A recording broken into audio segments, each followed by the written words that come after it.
Hoy quería comentarles una impresión eh, que tengo sobre alguna vuelta o algún retorno al pasado que fue inaugurado por Eduardo Duhalde. ¿M? Este, ¿Se acuerdan, no? Cuando Duhalde planteó que para el año que viene veía como un golpe de Estado. Después dijo que había sido, que lo había dicho en estado de locura, que lo disculparan, que no era tan así, que no era tan dramático, pero lo dicho ya estaba dicho, ¿no? Eh, en simultáneo, o casi en simultáneo, se produjo la rebelión policial de los policías bonaerenses, fuertemente azuzada por sectores opositores. Y creo que como a muchos y a muchas, me inquietó ver gente uniformada, armada, eh, protestando frente a la Quinta de Olivos, donde se encontraba el presidente trabajando, ¿no? Eh, Hay, me parece a mí, un sector de la Argentina que vive atrapado en el pasado, ¿no? Pero no en el pasado virtuoso, en el pasado este, reivindicable, sino en el pasado más dramático, en el pasado que peores resultados nos dio a las argentinas y a los argentinos, ¿no? Un diario que particularmente intenta reinstalar y trazar paralelos constantes entre la tragedia de los 70 y el presente, ustedes saben, es el diario La Nación. Desde el diario La Nación permanentemente se le da amplitud, se divulga las voces de aquellos sectores del ejército, ex sectores del ejército, digo, gente retirados o gente que de algún modo u otro se consideran víctimas del accionar de la guerrilla setentista.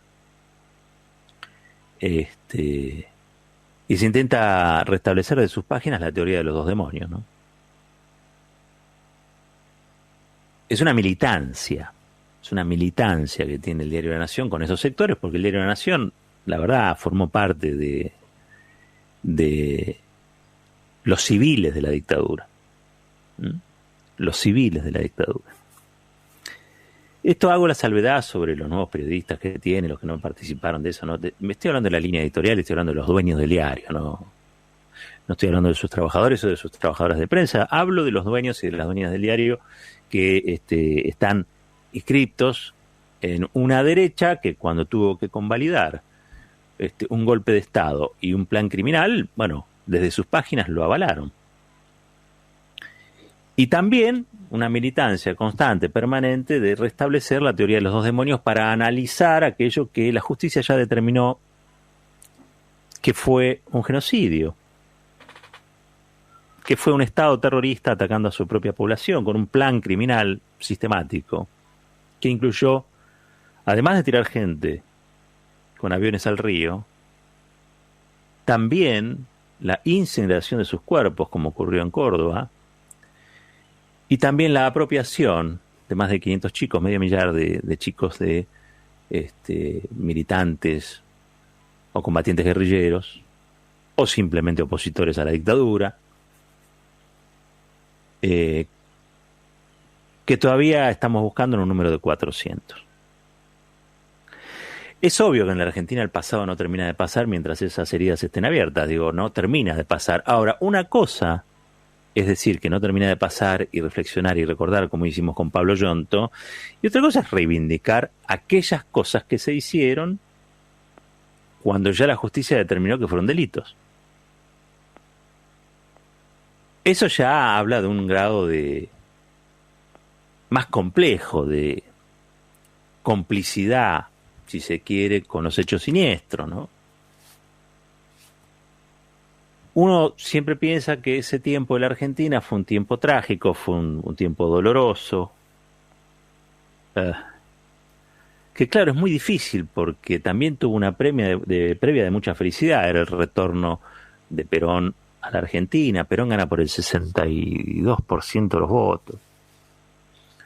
Fueron los 49 días de la primavera camporista. O sea, que hay un sector de la Argentina, el más importante, diría yo, en términos de volumen histórico, de caudal, que esos días primero los recuerda con mucha felicidad y después viene una tragedia que enluta al país y que marca la historia hasta el presente.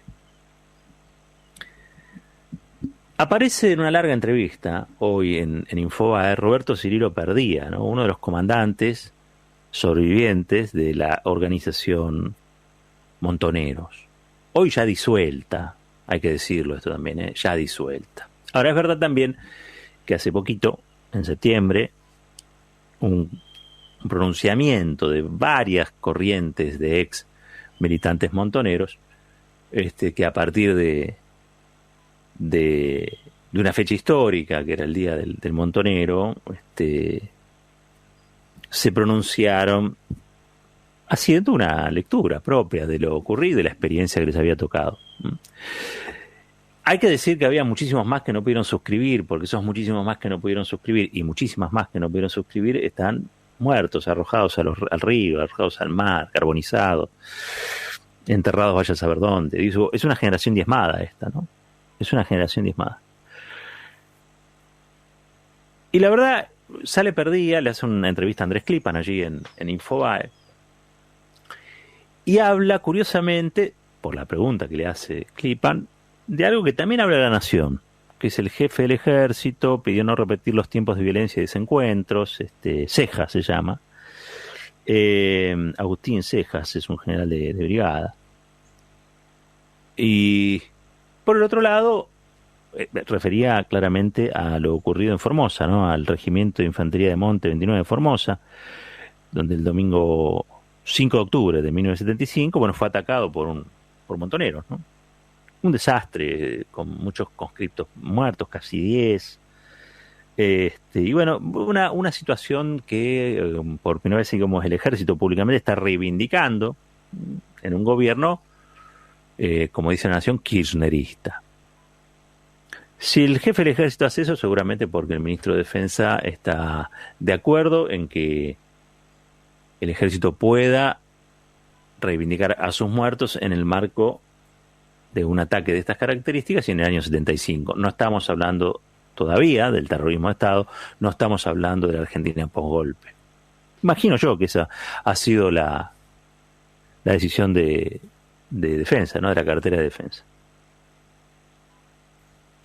Ahora, aparece por el otro lado Perdía y habla de este evento y lo explica, lo justifica en el marco de un contexto.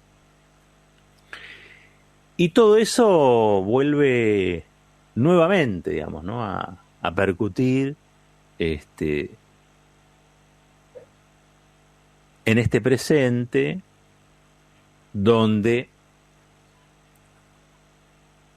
actores del pasado, si se quiere, retornan a un debate, a una confrontación que alguna vez fue armada, ya resuelta por la historia,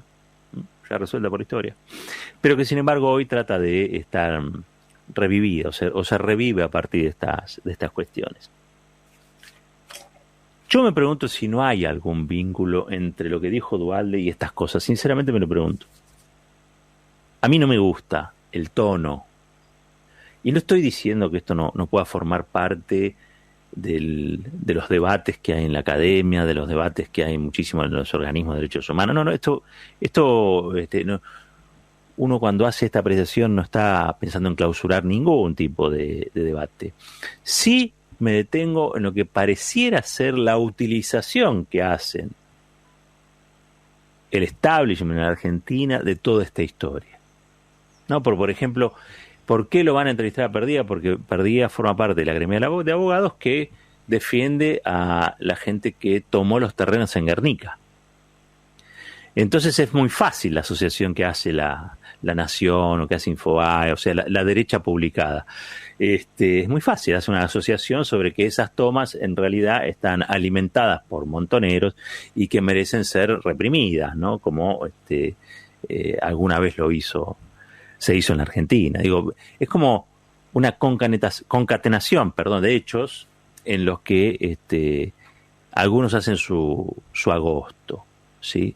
Y como todavía están los dichos Duhalde dando vuelta por ahí, claro, uno no hace más que abrir los ojos y estar atento, porque algo está pasando, algo ocurre. La manipulación que se hace evidente en la línea editorial de La Nación, me parece que trata de impactar en este presente. Un presente donde cada tanto se trata de vincular el kirchnerismo con los montoneros. Ustedes lo saben, digo, ¿no? A Cristina creo que le decían yegua, montonera, no sé cuánto, ¿no? Vale. Yo creo que ahí hay una operación. Yo creo que hay una operación en marcha, que esa operación quizá es la más desfachatada, porque hay una más civilina, hay una más sigilosa, que va por el lado de tratar de convencer a algunos sectores de gobierno que si el gobierno se desprende del kirchnerismo, el establishment le va a dar su apoyo, ¿no? Y algunos funcionarios, capaz que, abren la oreja frente a esas cosas. Esa es la operación sigilosa.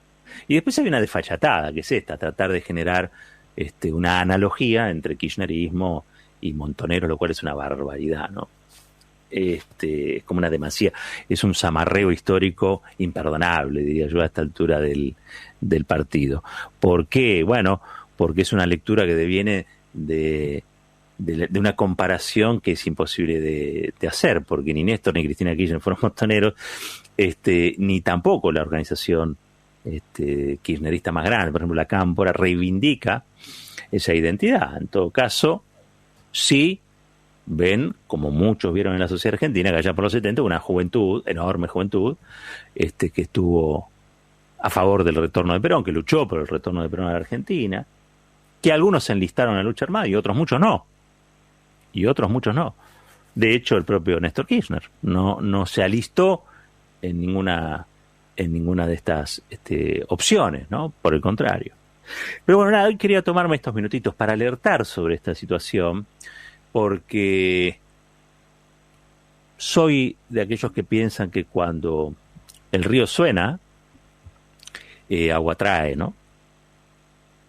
Y quizá todo lo que haya dicho, todo lo que dije en este momento, sea simplemente una reflexión que no tiene anclaje en ningún lado.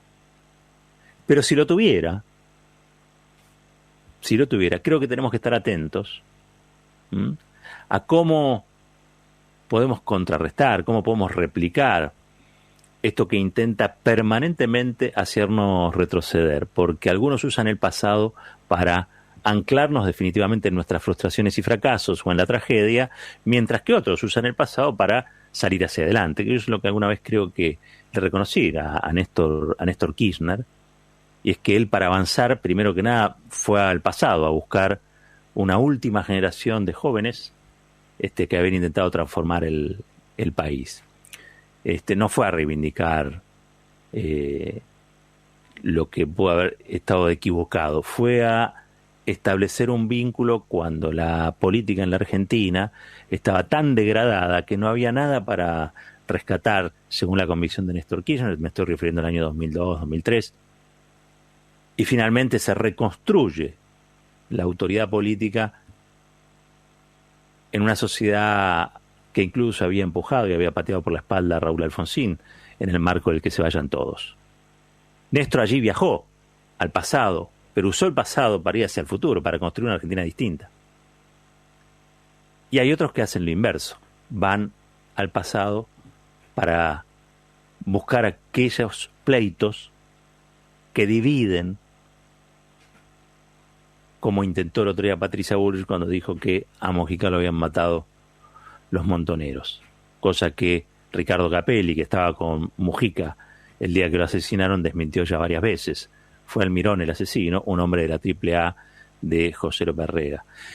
Esto dicho, digo, me parece que tiene una intencionalidad y la división sobre estos hechos del pasado al interior de la fuerza gobernante, que como sabemos tiene distintas lecturas sobre la realidad a veces y también distintas tradiciones.